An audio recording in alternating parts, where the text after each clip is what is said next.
Welcome back everyone to the next reverse CPS Now self-test video.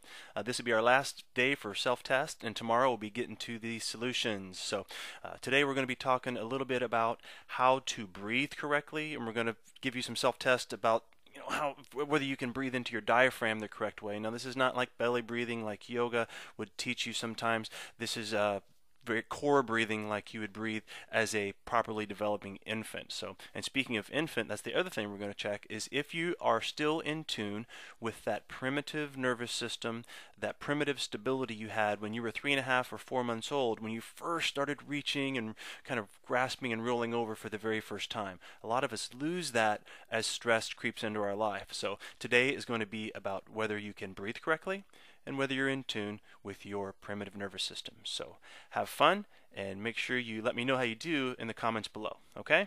Now, what I'm going to do is have my wife and assistant today, Rebecca, here is going to help me with some of the self-tests. Now, the first thing we need to look at is breathing. It's the most important movement pattern, and one of the best ways to test on yourself is put one hand up high and one hand down below. And we're going to find out whether you're a chest breather or a diaphragmatic breather. So very simply, you do that and you just take a nice, gentle, full breath, and we just want to watch where the hands go. If the hand rises and you feel the chest coming up towards you, like so, if you can see her chest one more time with a chest breath, the clavicles are rising. You can do this in front of a mirror. That's helpful. And this is an incorrect stress breathing pattern. What we want to see here is we want to see the lower abdominal area expand rather than the upper chest expand. So that's one simple self-test.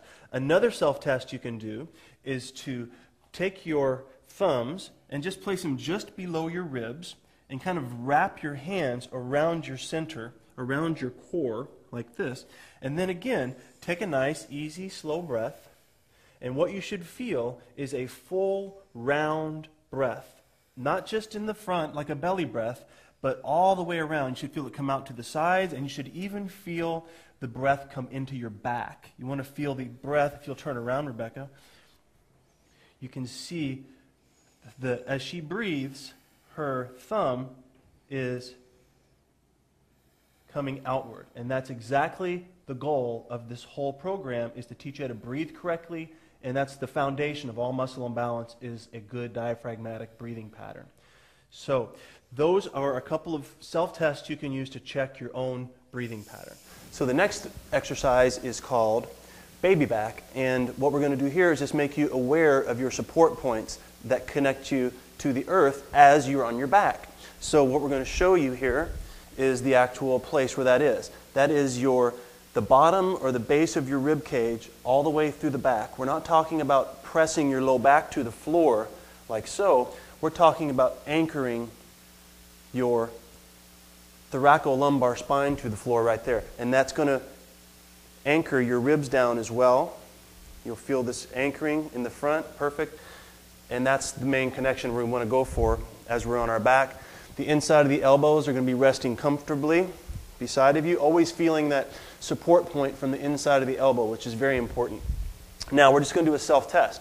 The ability to hold that thoracolumbar junction to the floor is vital for all of these movements that follow. So you're just going to very slowly raise one leg, and as you raise it, you want to make sure that you maintain your support point. Back down.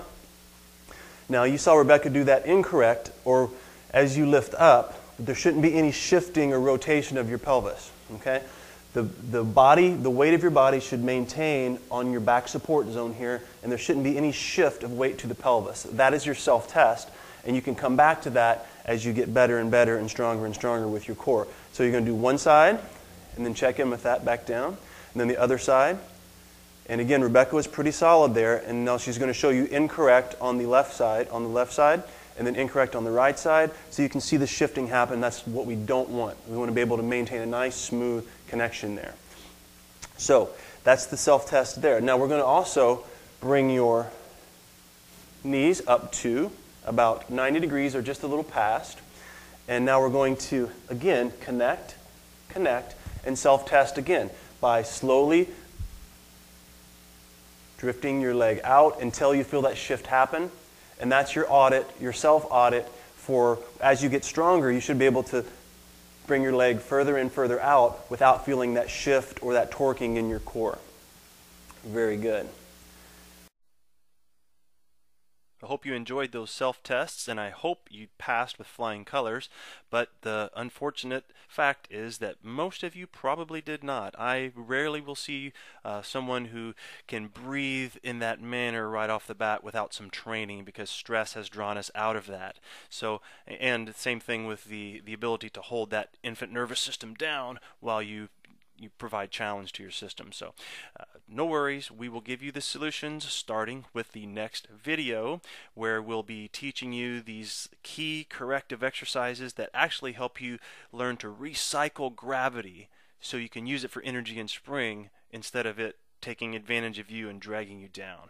Okay, so we're going to reprogram those damaging habits, reconnect and reawaken those natural patterns, and we're going to have you living the energetic, pain-free core wellness lifestyle. Okay, so stay tuned and enjoy.